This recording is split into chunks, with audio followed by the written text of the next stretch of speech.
കണ്ടാൽ തന്നെ നാവിൽ വെള്ളം ഊറുന്ന ഒരു നല്ല കപ്പപ്പുഴുക്ക്. അതെങ്ങനെ ഉണ്ടാക്കാൻ നോക്കാം. അതിനാവശ്യമായത് 2 വലിയ കപ്പ. അത് തൊലി കളഞ്ഞ് കഴുകി നന്നായി ചെറിയ കഷ്ണങ്ങളായി കട്ട് ചെയ്തെടുക്കുക. ചെറിയ കഷ്ണങ്ങളായി കട്ട് ചെയ്യുക, എന്നാലേ വേഗം വീഴൂ. ഈ കപ്പ നന്നായി വേവണം. അതിനുശേഷം കഴുകി സ്റ്റാർച്ച് കളയാം.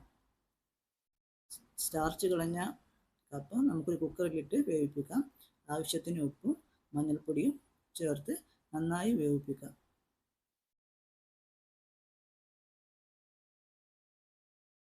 വെന്ത കപ്പ നമുക്ക് ഒരു പാത്രത്തിലേക്ക് മാറ്റി വെള്ളം കളയാം.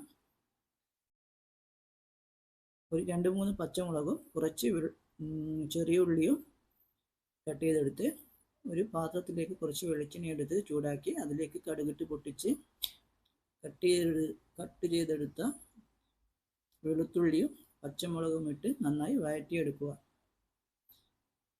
എത്ര എരിവ് വേണോ അത്രയും നമുക്ക് പച്ചമുളക് എടുക്കാവുന്നതാണ്.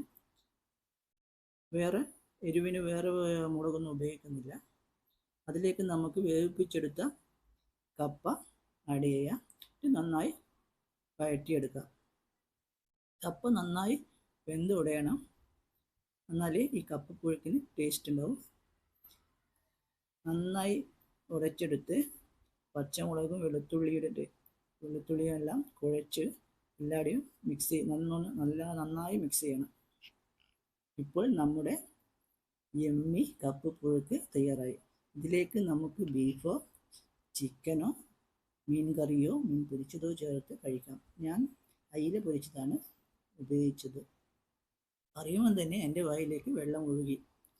നിങ്ങൾക്ക് ഈ വീഡിയോ ഇഷ്ടപ്പെട്ടെങ്കിൽ എൻ്റെ ഈ ചാനൽ സബ്സ്ക്രൈബ് ചെയ്യുക, ലൈക്ക് ചെയ്യുക, പിന്നെ ബെല്ലൈക്കൺ അമർത്തുക. എല്ലാവർക്കും ഒരു നല്ല കപ്പപ്പുഴുക്ക് ഉണ്ടാക്കാൻ പറ്റട്ടെ. ഈ വീഡിയോ കണ്ടിട്ട് സബ്സ്ക്രൈബ് ചെയ്യാൻ മറക്കല്ലേ.